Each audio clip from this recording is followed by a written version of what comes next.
Aujourd'hui, on va parler d'un sujet qui concerne des millions d'Africains, comment devenir riche ou du moins financièrement libre.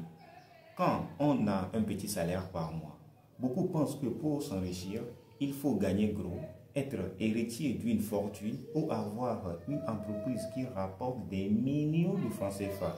Mais c'est faux.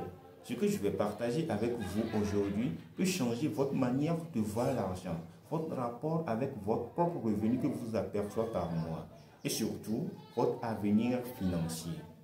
Et cela, quel que soit le montant que vous touchez par mois avec votre salaire. Pour ça, je t'invite de regarder cette vidéo étape par étape car cette vidéo est cruciale pour toi qui peut t'aider à avoir un esprit clair pour avoir comment fonctionne réellement l'argent. Imaginons que vous vivez dans une ville africaine, que ce soit à Abidjan, au Dakar ou bien à Dakar, à Lomé, en Kinshasa, au Cotonou ou à Ouagadougou et que vous gagnez un petit salaire, disons 80 000 francs CFA ou même 50 000 francs CFA par mois, vous payez un loyer modeste, vous mangez localement, vous aidez parfois votre famille et vous vous dites je ne peux rien économiser. Je vis déjà au-dessus de mes moyens. Ou bien je vis déjà le jour le jour. Pourtant, certaines avec ce même salaire ou même moins réussissent à se bâtir un patrimoine, épargner, investir et créer leur liberté financière petit à petit. Alors, quelle est la différence entre eux et vous? Ce n'est pas la chance, c'est la stratégie. La première chose que vous devez comprendre, c'est qu'un petit revenu bien géré vaut mieux qu'un gros revenu gaspillé.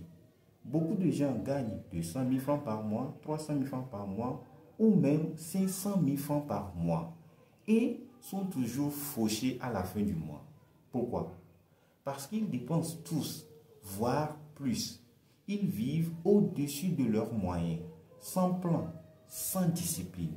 Alors que d'autres, avec un revenu plus modeste, arrivent à épargner, à se fixer des objectifs et à poser des bases solides.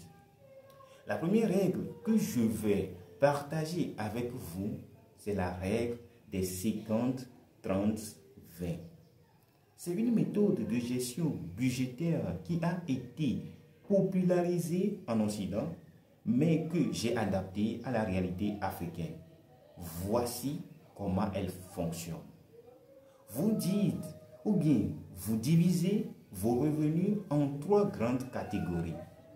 50% pour vos besoins essentiels comme la nourriture, logement, transport, facture.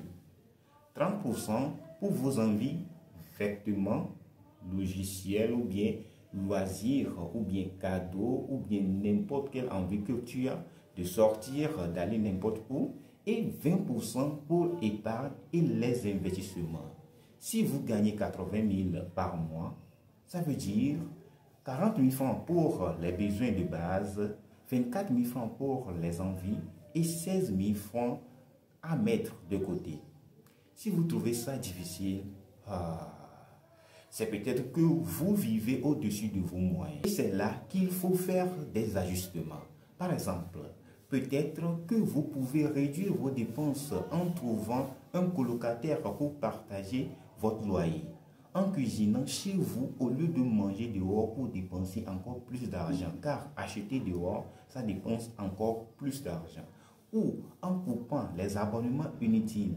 Vous pouvez aussi chercher à augmenter vos revenus par des petits boulots en ligne, la vente des services numériques ou en monétisant une compétence que vous avez déjà, comme la couture, que beaucoup de gens en ont cette compétence, comme le graphisme, comme montage vidéo, comme rédaction ou bien etc.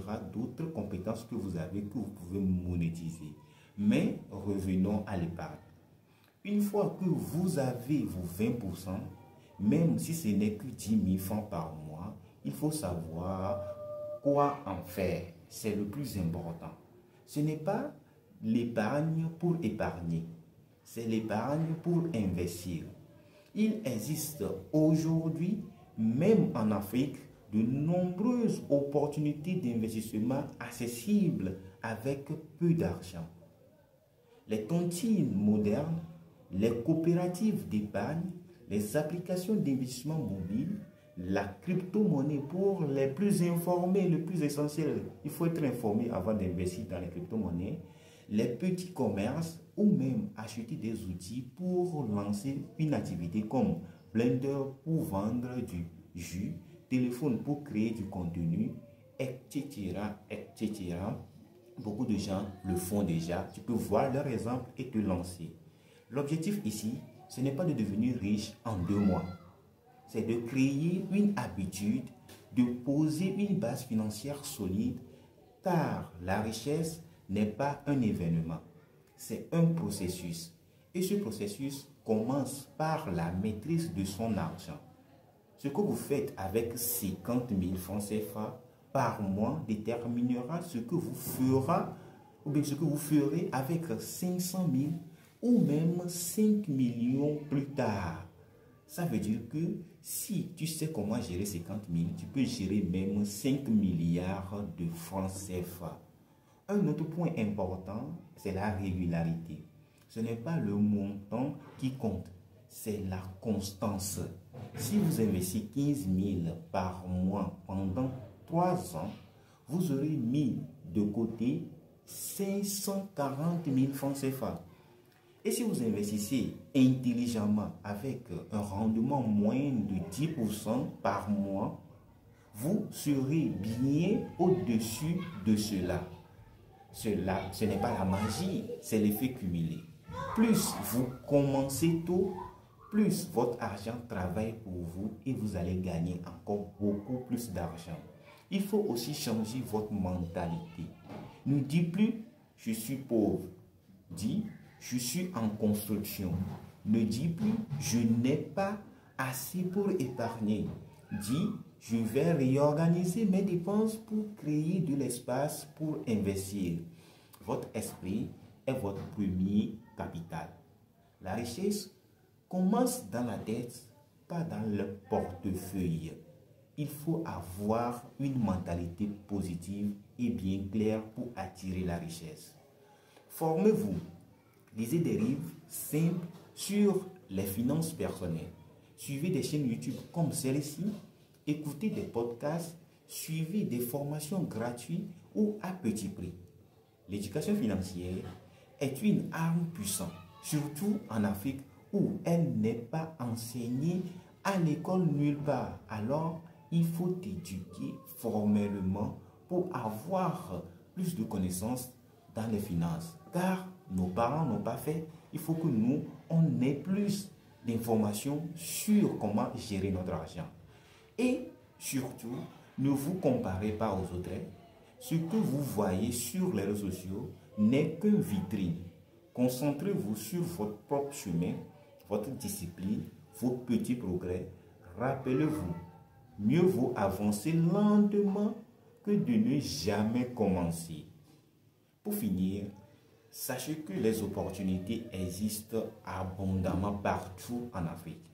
Aujourd'hui, grâce au numérique, vous pouvez créer un business avec votre smartphone, vendre des formations, offrir vos services à l'international, investir dans les cryptos actifs, dans les agros, dans l'immobilier fractionné ou même dans un projet communautaire. Alors, tu n'as plus d'excuses à te lancer maintenant. Alors, même avec un petit salaire, vous pouvez commencer aujourd'hui à construire votre liberté financière. Tout commence par un plan. Ensuite vient la discipline, puis l'action et enfin la constance. C'est le plus essentiel. Ça veut dire que on appelle ça la récurrence. Chaque jour ou bien chaque mois, il faut l'appliquer. Si cette vidéo vous a motivé, si vous vous sentez prêt à prendre votre avenir en main, je vous invite à liker, à vous abonner à la chaîne et à activer la cloche de notification pour ne rater aucune de nos vidéos sur l'enrichissement personnel, le trading, l'investissement et les opportunités africaines. Merci d'avoir regardé ou bien de m'avoir suivi jusqu'à la fin. N'oubliez jamais, ce n'est pas combien vous gagnez qui compte, mais ce que vous faites avec ce que vous gagnez qui compte. Alors, merci d'avoir regardé cette vidéo jusqu'à ici. À très bientôt.